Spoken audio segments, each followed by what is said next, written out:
what we found was that there was not a lot of use of the ENS system. While a lot of people like were really excited about the idea and like VCs we would talk to and stuff like that, we would mention like ENS like loans by sending your assets to an ENS domain. We'd get people like writing down, they'd be like, wow, okay.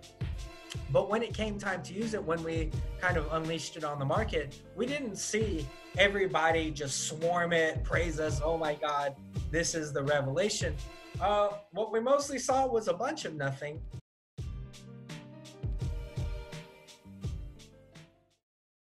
Yeah, super happy to have you here, Carl. So why don't we just get started? Tell us how you got into space and what excites you about the crypto space.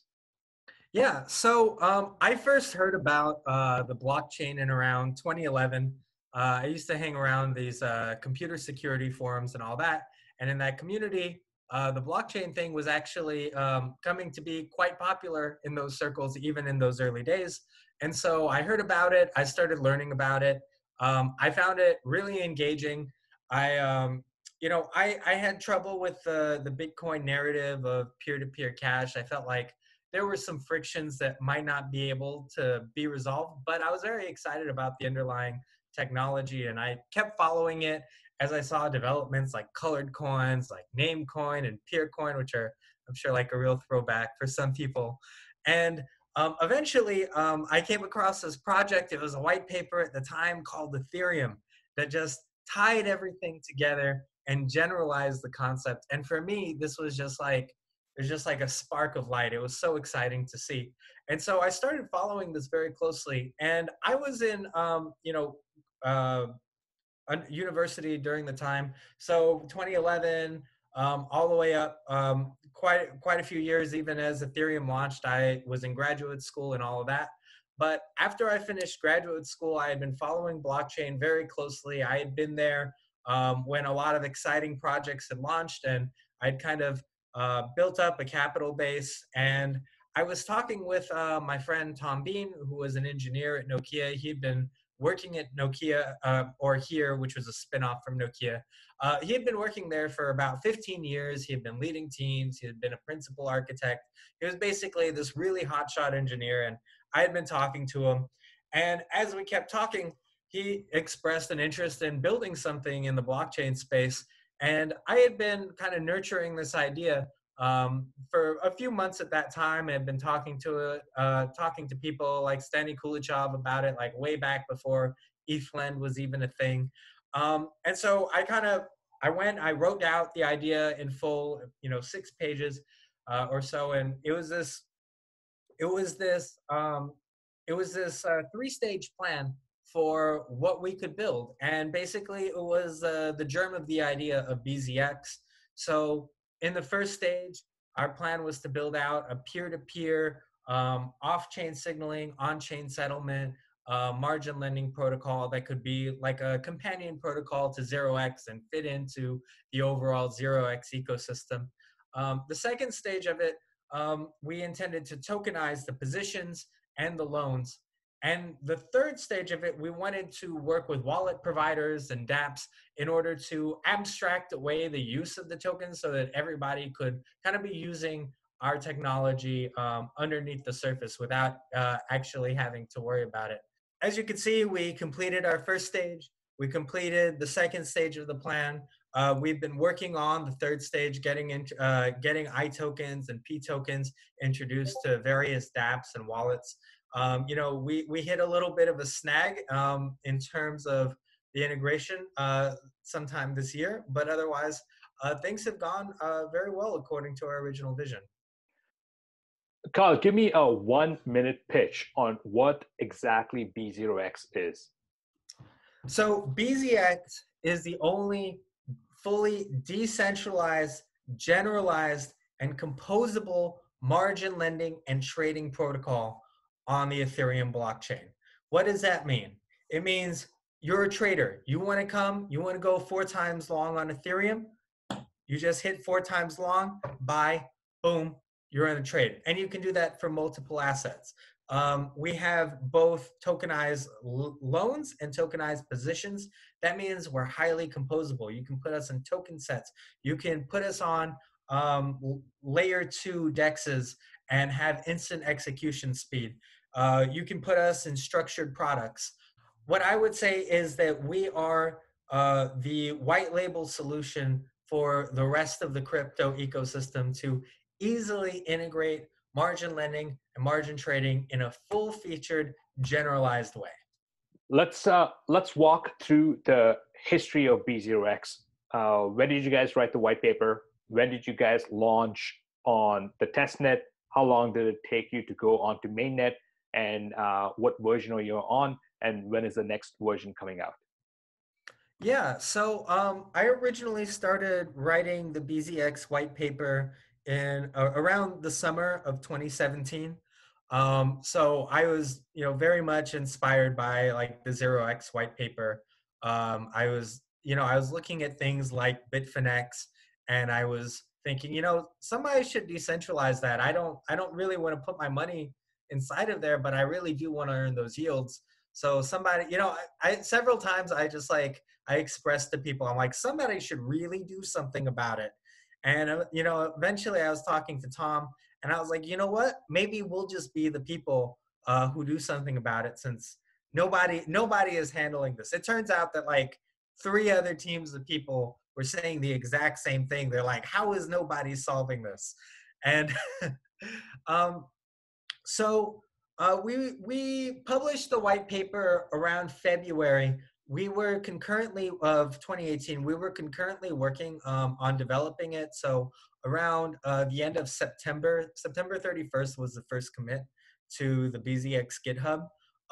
So around, I would say, February, we had attended ETH Denver, and we had put the contracts on the test net. They were still undergoing development and all that to some extent, but we had put it there. We had been testing. And then during the summer, we had it audited by ZK Labs. It took a little bit longer than we would have liked, but we ended up getting the audits done around, I believe it was like the end of July, early August. And then that's when we launched to the mainnet. So we were just like a pure protocol play at that point. We had a JavaScript library, kind of like Zero X. I guess our initial ideas were a little bit grandiose, perhaps, in that we thought, hey, once we release this onto the mainnet with documentation, with a JavaScript library, it'll be just like Zero X. So many people will show up and it'll be no problem. And that was actually not at all how it was. And looking back, I kind of smile. I'm like, oh, really high hopes. And it's not just you, right? It was DYDX, it was every other, including Dharma and their version 0 or version 1 of their protocol. It was just a protocol. They thought there would be an ocean of devs who were coming on board to build on top of their protocol, but that idea never materialized.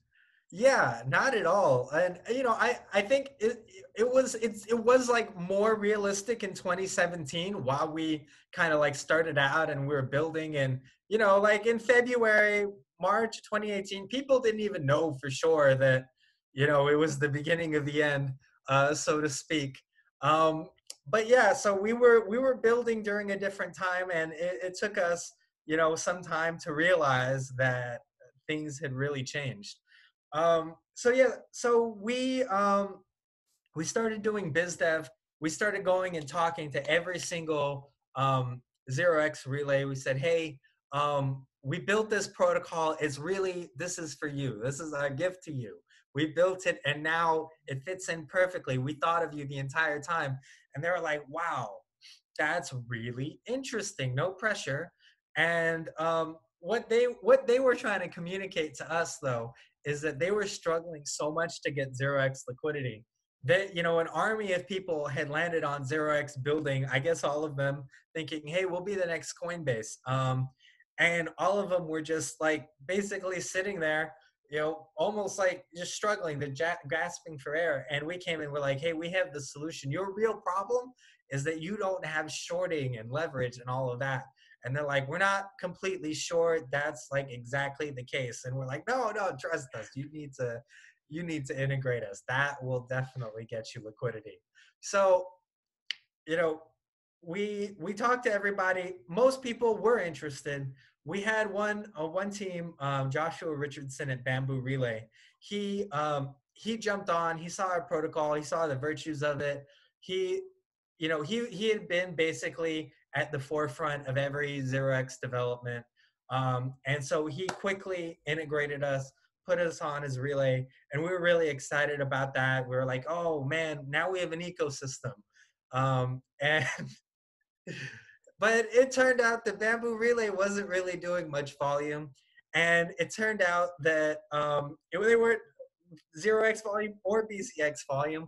We had a lot of users who were like, "Oh, great! So BZX is up. You guys are ready. You have an ecosystem. Where do I go?" And we're like, "Bamboo Relay. By the way, there's no one on the order books, so don't know about that situation there." Um, so we did some goofy stuff where we like talked to different people about like, hey, would you like to market make on Bamboo? Maybe you want to do it for free because you love DeFi so much. I don't know. We talked to a lot of people, but what we did find was that the Bamboo, this off-chain signaling on-chain settlement, was not actually exactly what they were looking for at that period of time, and there was not much money in it. So, like, either we would have to be paying through the nose, or this had to be some incredible act of charity. Um, so we decided, all right, well, that's difficult. We're going to go ahead and we're going to build our I tokens and our P tokens and all that, phase two of the program. So we started building it, and we realized, we kept trying to think, we're like, man, it just seems so hard to technically get these tokenized loans to work, to play well with the off-chain signaling and on-chain settlement. And so we went in circles for a very long time trying to figure that out. We built out a lot of it, and we ended up, thinking like, okay, well, how do we end up doing price discovery on these things? How are we going to do like an on-chain order book? And at that time, Compound had kind of like come out with this new model where they had this curve, and it applied the AMM model to basically the lending markets. And we looked at that, and we basically had our tokens built out. And so we're like, well, Compound has this model. It's pretty interesting. We could do like an on-chain order book that would probably, supposedly that could get us like closer to price discovery, like closer to the market efficient price with lower spreads. But on the other hand, the Compound model was very easy to bootstrap and wouldn't require market makers. We were seeing the success of it. So we said, okay, you know what? I think this model might actually be the right one. And so we went with it.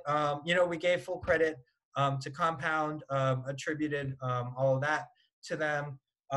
It looked, and as time progressed, it looks like everybody else basically came around to this idea that, okay, let's do an AMM for lending markets.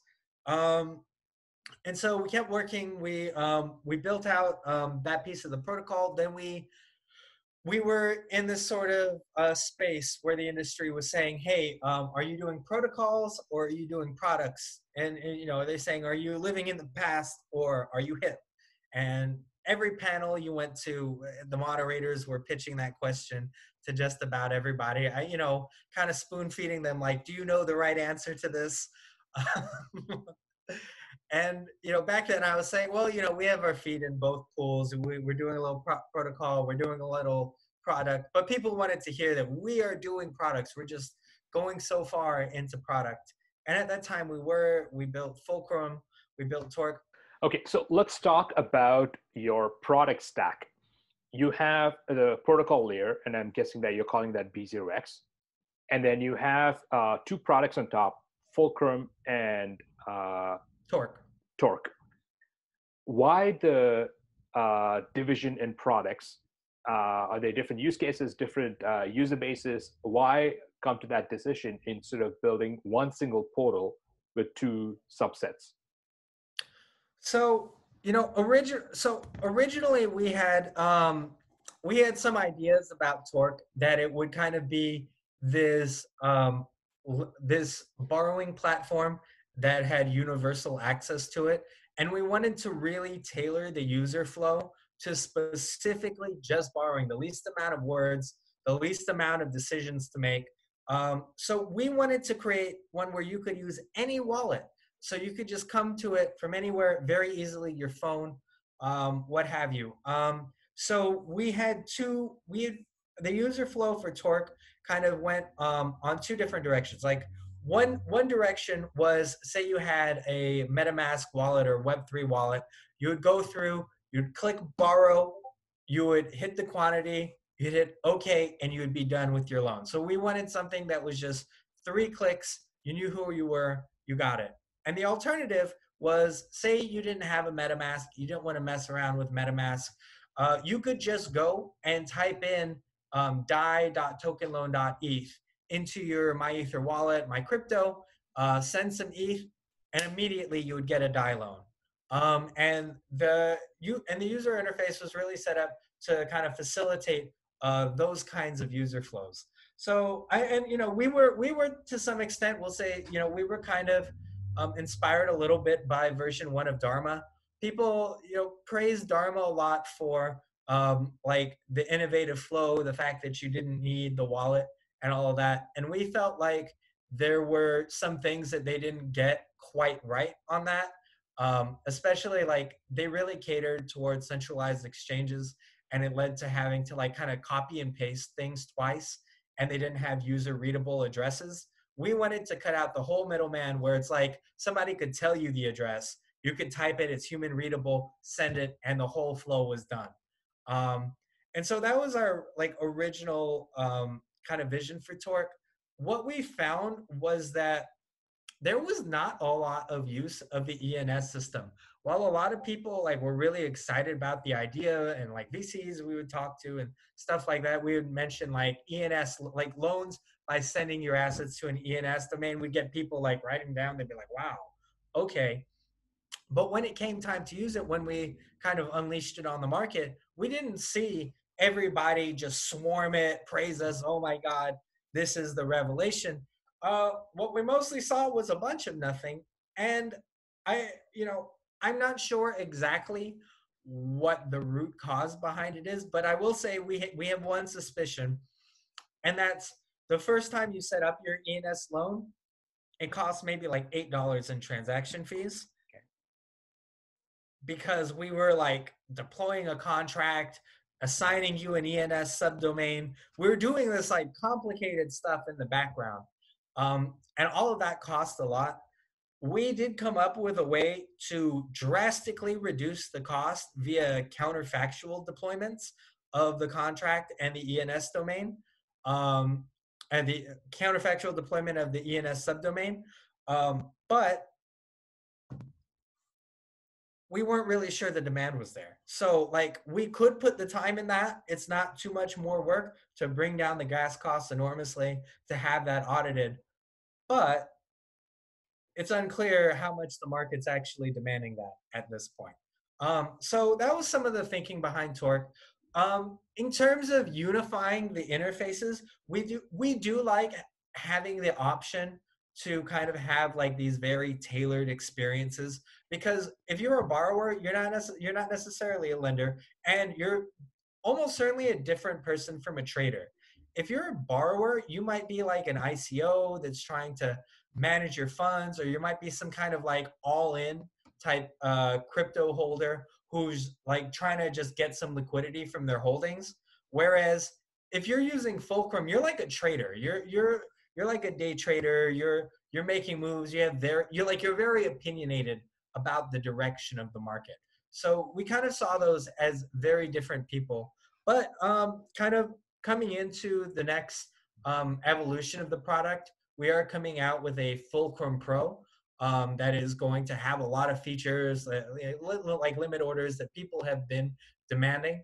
And it's going to be in Fulcrum Pro that we're going to start thinking about having kind of like everything in one spot. So we've been aiming towards like a more simplified, like a less sophisticated audience, somebody who wanted to just be more simple and be more clear. And I think we definitely saw that there's a lot of room for that, but we want to have a more sophisticated offering for more seasoned users, and that might be where we put everything together, where we're not so worried about adding just a small amount of complexity to the product. Walk me through a margin loan. How, if I had ETH in my wallet and I want to go 4x long, tell me step by step how that would happen. How would I use one of your products to go 4x long? Yeah, exactly. So you could go to fulcrum.trade let's and let's you take can, sorry let's take numbers as an example, right? So let's say ETH, let's say it's $200 today, so I have sure. one ETH, and I have so $200 worth of ETH in my wallet. uh, so let's go from here. Yeah, sure. So you go to fulcrum.trade, you hit trade, hit Forex accept in the deposit box, you hit 1 ETH, right? That'll show you that you're going to take a position that is in total 4 ETH. You hit accept, that 1 ETH goes into the vault from the lending pool. So you're going to be getting 3 ETH worth of DAI. If DAI is at 200, 200 times 3 is 600. 600 DAI comes into the vault. The vault acts as a trader. So it takes those 600 DAI and it swaps it out for 3 ETH. Now in the vault, there's 4 ETH total. So you're exposed to 4 ETH. You put in 1 ETH as collateral. So now let's say the price of ETH goes up. Price of ETH goes up 50%. It's now $300. You borrowed 600 DAI, right? But you have now 300 times 4, you have 1,200 DAI worth of ETH. So you can you can sell that ETH, so you sell those 3 ETH, right? So from that, you get 900. You return the 600 DAI. You have 300 DAI left over. That's your profit. So now you have that 1 ETH you started with and an additional 1 ETH worth of DAI, 300 DAI, and you just profited 50% from, or sorry, you just profited 50% times 4 from the market going up. Okay, so I have two follow-up questions. One is, uh, where is this extra money coming in from? What is on the other side? Like, who is depositing it into the pool, and how are they compensated? All right. So there are lenders. Those lenders are giving you those margin funds that you can trade with in order to get into a leverage or short position. In exchange for the time value of their money, you give them a certain percentage, some APR that is controlled by supply and demand. So there's a demand curve, and essentially it's more or less linear with some differences at the extremes. But the more supply there is, the lower the rate you have to pay. The higher the supply, the lower your rate. The lower the supply, uh, the higher your rate. So it's that simple. Okay, so it comes from a pool. Now, because these addresses, these borrowers are pseudo-anonymous, what is to stop me from going in, depositing my one ETH, which is at $200, getting a total of 3 extra ETH, and then withdrawing that to my wallet and disappearing? Ah, yes. So you can only withdraw what you put in minus plus or minus your profits, Ah, right? So if you so like the vault, right, is the one actually trading. If you told the vault, hey, okay, so you borrowed that money and now give me all that money, the vault will say, I'll give you the 1 ETH you gave me, but I can't, you know, unless something happens with this price, you can't get any more or less. so that is a real innovation where you're relying on the security of the smart contract from users absconding with the funds. Yeah, yeah. Our insight was like, hey, let's have this escrow contract do the trading in place of the trader so that the trader can't run away with Okay. funds. So my second follow-up question there is, you have three tokens on the platform. You have the B0X tokens, you have the I tokens, and the P tokens. In that process, that walkthrough that you did, what is being generated at each step, and what's the point of these tokens? Okay. So yeah, I guess I'll start with the I tokens. So the I tokens represent a share of the pool. So if you if you mint some amount of I tokens, that entitles you to some percentage of this I token pool, So the right? I tokens are similar to the C tokens on the compound side. Right, right, exactly. So, we kind of we were the ones who like initially published this idea of tokenized loans with in an article with MakerDAO, like in the summer of 2018, and then we published the technical specs for iTokens in March of 2019. Later on, Compound used designs very similar to it and popularized it to a large extent. But yeah, they're very similar. The one difference, or there's two differences, I would say. One of them is that Compound uses blocks rather than timestamps in order to calculate the interest. So this has caused Compound's interest to often actually be significantly off. During the last ice age, they were off by about 15%. They were actually giving you better than the label, but it did cause it to be off. And Open Zeppelin kind of like mentioned that they should probably transition to timestamps. So our design had the timestamps to begin with. And then the other difference is that in the case of a default, if a default goes through, what happens is the losses are socialized across the pool. Whereas with Compound, there's sort of a bank run situation where it's a hot potato. The first one to get out sort of wins. And we had a situation that's sort of like an intermediate of those situations earlier this year with the attacks that everyone has basically heard of, where essentially we delayed a loss from being realized into the pool until the insurance fund is large enough to absorb that loss. But this does kind of have like a similar effect as if we had the compound system where it's sort of a hot potato. But in the event that there's no insurance fund and the DAO decides that they're going to let the loss pass through, then everyone shares in the loss equally. Okay, so that's the I token. What about the P token? So the P token represents a position. It's a pooled position. So it's a token that when you mint it, it goes up, $4 for every dollar Ethereum goes up and vice versa. These are really cool because they're very composable, very powerful. You can put them in like token sets. And as mentioned, you could whitelist them as a DEX, as a solution for DEXs. So like, if you were Kyber Swap or something like that, you could very easily use P tokens, just list it as you would any ERC20, and immediately your DEX becomes supercharged with margin trading capabilities. This really shines on layer 2, where when you're trading that ERC20 on layer 2, you're getting instant execution like a centralized exchange. So we're really proud of this innovation. There was DYDX originally had a product that they called margin tokens that were kind of similar, but they had a very different structure to it, where their tokens would expire every 28 days, whereas ours are perpetual. And then the other thing is that their leverage would sort of like fluctuate. So like their 2x token might be more like a 6x token. And so people getting into it, so somebody would come to the expo site and maybe want 2x, and they would see that the 2x is at 6x and there's no 6x. And also there's like two different dates for it. So it kind of caused a little bit of a UX headache. And our design sort of sidesteps some of these issues, which I think is what allowed it to become so popular and really take off when it did. Okay. And then the B0X token?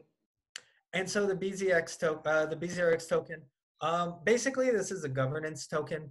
So it's going to be used to run the DAO. We're going to let people vote on how exactly it's going to be monetized, but we've presented some ideas for that we think are very interesting and that kind of coordinate the incentives of the people participating in governance with the protocol over the long term and towards the health of it. So it's important that there's quite a few parameters on the protocol that will probably need some sort of tending to over time. And it's very important that whoever is doing it has some sort of revenue source, has some sort of incentive that there's sort of a sustainable pattern to it. So the proposal that we have is basically that whatever percentage of BZRX you have can be used to redeem an equivalent percentage of whatever insurance fund is there and not composed of BZRX itself. So say there's, 99 ETH and one BZRX in the insurance fund, and you have, 99 percent of the BZRX, you could, replace that 99 Ethereum, and then it would be 100% BZRX. How are you measuring success of the entire BZRX network? So I would say that we measure our success largely in terms of revenue. Um, our so we since we launched Fulcrum last June, um, what we saw was that we were getting pretty nice revenue from being a Kyber affiliate. So Kyber would kick back 0.075% of the fees that like our contract would generate. And for us, this is kind of like the guiding star in terms of are we improving? Like where are we going as a company? Because really, like we're getting to the stage where other companies in our industry as well are getting to like the sustainability phase where we are starting to levy some amount of fees in such a way that we can keep our doors open without just like continuously burning our runway. So we're looking at that, but we also are looking at like user metrics and user retention. User retention is just insanely important. There's very few DeFi users. And so it can also be a little bit misleading, like, your revenue is higher, your volume's higher, but it turns out you lured just one whale to the platform. And while yes, that's real money, like you want to see it all be part of like a larger holistic continuous trend where there's just more users on the platform and more volume going through. We are a lot less interested in like total value locked. And it's interesting because like the entire like lending side, sort of the traditional lending side, like how Compound and Aave do it, there's really almost no money to it. There's not a lot of revenue. So like that side of our business is not like as important to us or in terms of like the sort of metrics that we measure. I'd say that having those sort of functionalities helps our central business, which is our trading platform, function more smoothly and efficiently with the market. Okay, so why don't you just walk me through what happened on during ETH Denver, which was Feb 13 or 14. That was one long sleepless night for you guys, and then the second hack. Yeah, so we'd come home from the first day of ETH Denver. We were at like the Compound TBTC after party, kind of hanging out with people and all of that. And yeah, we noticed something really weird happen with the ETH pool, and the interest was super high. We had somebody, so it was like Ryan at Zero Collateral DeFi. He was like, "Oh man, look at the interest rates on Fulcrum. It's so great. I want to get in on that." And I was like, "Wow, yeah, that's a really interesting interest rate." But it made me feel a little bit uneasy. And so I talked to Tom, and I'm like, "Hey, this seems weird." And then we got alerted to, hey, basically there was this huge attack, and the way that it happened, and so we took a taxi home, sobered up, started working right away. It feels very strategic that they got us like at the after party at ETH Denver. Um, So started working right away. Basically, we worked through the night with people like Sam ZZ Sun and like Lev and Palco at Symbolic Capital. It was such a sophisticated attack that, like, I mean, it really took like all of us working all night um, to like actually crack this thing, like, and unravel like where did this thing actually go wrong. I know some people were like, God, oh, how can they not? How come it's taking so long for them to figure it out? They wanted us to have it in like a few hours, but they didn't realize like, and it wasn't even just us, like, Peck Shield, almost every security researcher was on it. And, we were the first ones to crack it, but like, it was a really tricky one because we had never really seen anything quite like this before. And it required understanding quite a few protocols. And the problem in our protocol was actually like fairly esoteric in how some flag got got misflagged way up the logic stack, and it caused something far lower down to get misflagged. But anyway, so what happened was that they were able to make a very large trade through Uniswap, and what this ended up doing was this ended up just creating just a massive amount of slippage, huge amount. And what they were able to do was atomically harvest that slippage as profit. So, like, normally what would happen is if somebody tried to do something that big and they hit that much slippage, the trade would revert, right? So, like, it would be like, hey, at the end of this trade, you didn't have enough collateral. So, like, you can do anything you want at the beginning, but like at the very end, we check, like, hey, is your loan properly collateralized? And they were able to bypass this check. And, like, essentially they kind of went down like the code for like a torque loan rather than like the fulcrum loan that we were like expecting them to have, and that they actually did take out in the first place. So this is what happened. And so they caused that huge slippage, came back around, arbed the Uniswap pool, harvested it as profit, and then they got away. And so that was basically due to a bug in the code. We thought about it long and hard. Uh, you better believe, and and basically, we do believe that better testing, better processes, um, testing and fuzzing, all these different tools like Slither, Echidna, Manticore. If we had been hitting our protocol with all of those things, we do think we could have prevented this type of thing from happening. Some context, we are like kind of a smaller player with less funding compared to maybe some of the people we were competing with. We had a lot of pressure to move fast. Like, our competitors are like some of the biggest names in the industry with Coinbase backing in San Francisco. And, we were not, and we felt a lot of pressure to move very quickly. And, in retrospect, we should have moved slower. We wish we did move slower, and we will move slower. And Okay, and then the second attack, what was that? so the second attack, When was that? we went up to ETH Denver. We were the sponsors of the ETH Denver ski lodge retreat, and so we had come up there. We had gone. It was snowing. We walked to a restaurant, and we ordered a bunch of food, big meals, like $100. They brought out all the food, and Tom has his phone out, and he notices a weird transaction, and he traces it. And the moment the food hits the table, Tom gets up. He says, "We've been hacked and we got to go. And we just have to leave all of this food right on the table." And, and so I just pay the whole bill, and I just walk out. The whole table of pristine food. The people, serving in the restaurant must think we're just like the biggest jerks in the world. And so it's snowing, and we basically start sprinting home.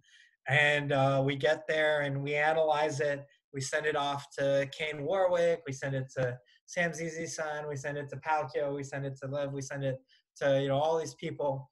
And, it's just like we thought. They did this really weird attack where they like Synthetics SUSD, the Uniswap um, depot, it has like a limit on trade sizes, but apparently that really does very little, and they just kept slamming it with the same trade size over and over and over again until they were able to make it go offline.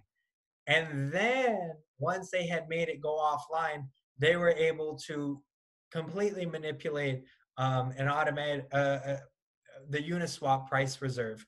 They were able to just come in, do whatever they wanted to it, and manipulate our Oracle.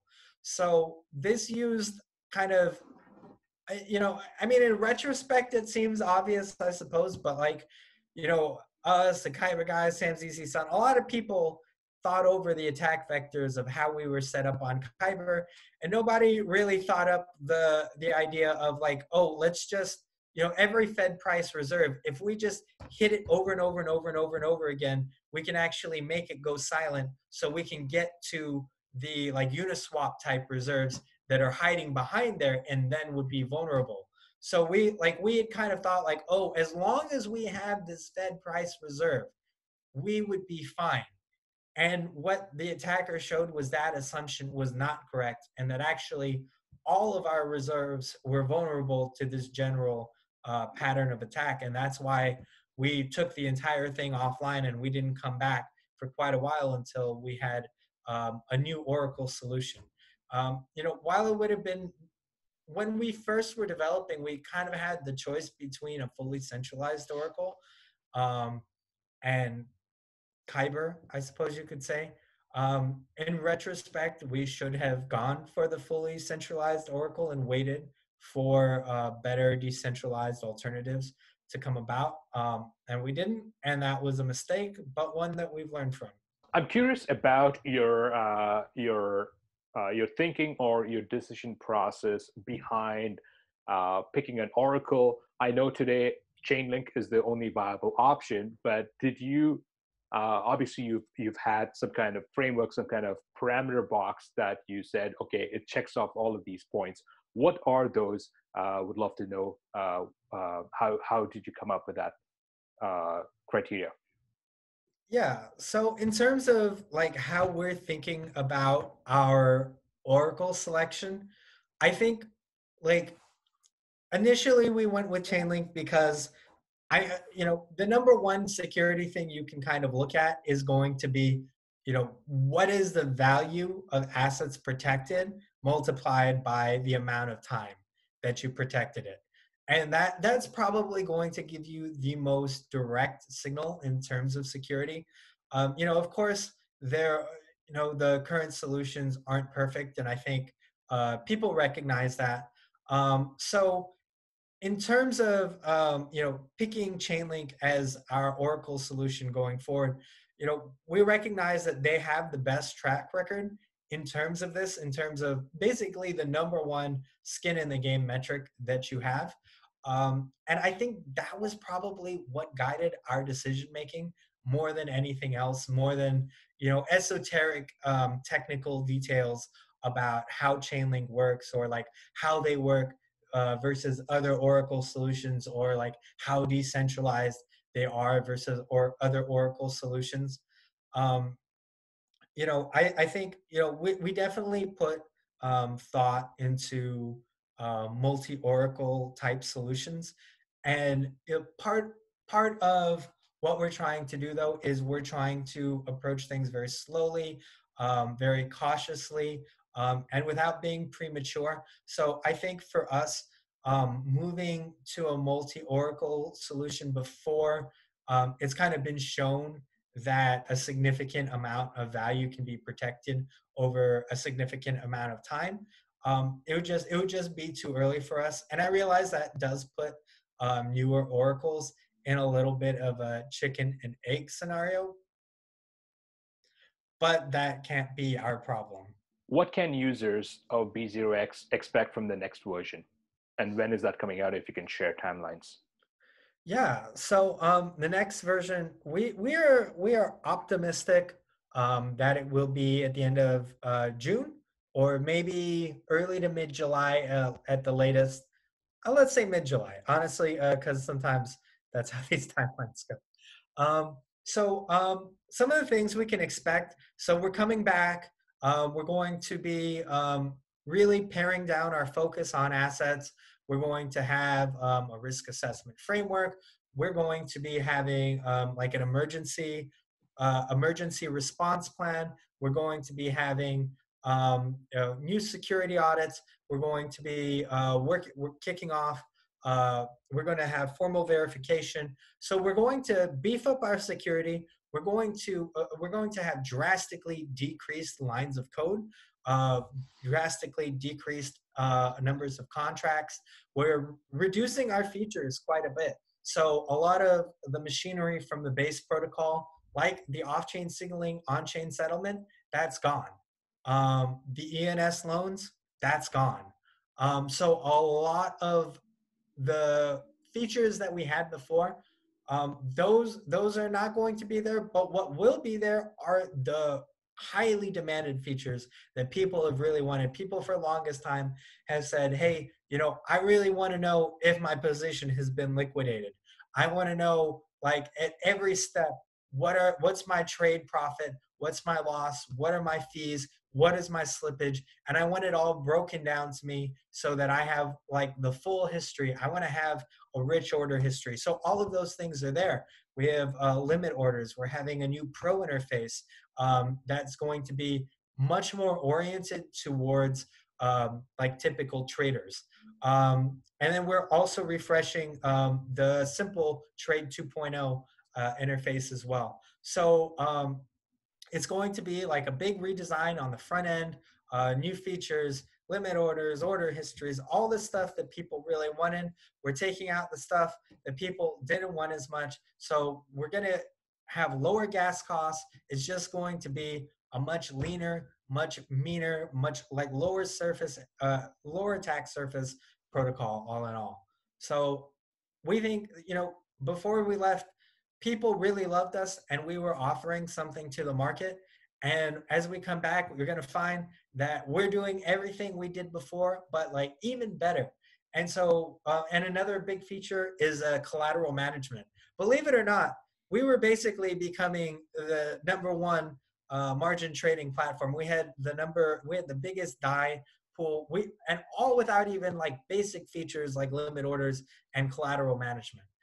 So now we're coming back and we're bringing those things, and we're just so excited to see what the community does with them.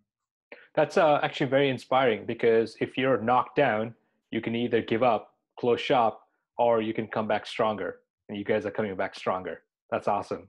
Awesome. Kyle, while I have you on the record, I want you to share something controversial, either about the products, the teams, the investors, or how the whole space is evolving. My controversial thought is that swaps are not competitors of margin platforms. Synthetics is a competitor of FutureSwap. FutureSwap's not a competitor of BZX. In fact, these swaps protocols are going to be one of the best things that happen to margin platforms.